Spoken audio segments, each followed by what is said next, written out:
Prime Minister Mark Carney met with coastal First Nations leaders in BC as federal representatives attempt to smooth over relations with Indigenous communities. Nothing major in the way of projects was announced, but it is the first time coastal nations could air their grievances about a proposed oil pipeline to the BC coast directly to the Prime Minister. Tyson Fedor reports. BC coastal First Nation leaders made it very clear to the Prime Minister they will staunchly oppose any sort of pipeline through northern BC. Coastal First Nations, along with Lax Kw'alaams and the Haisla Nation, oppose any project that proposed to bring oil tankers to the north coast.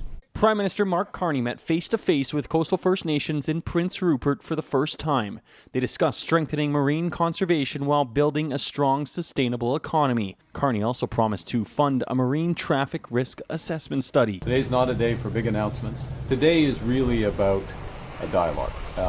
It's a dialogue of what's been happening in the region, the projects that have been led by the various First Nations here, the various opportunities that do exist. PMO officials say the pipeline was not talked about, but First Nations still made their stance clear. It's about time that Prime Minister Carney and the ministers met with coastal First Nations. I think, prior to the discussions with Premier Daniel Smith on this pipe dream, I think it was really necessary to include many First Nations. Last year, Alberta signed an MOU with Ottawa that could potentially greenlight an oil pipeline to BC's coast.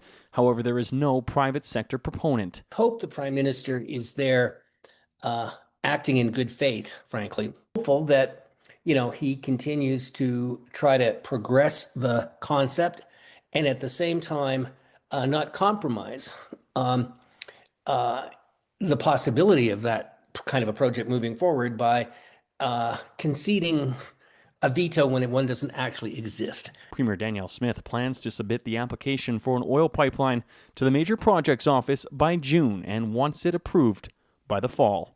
Tyson Fedor, CTV News, Calgary.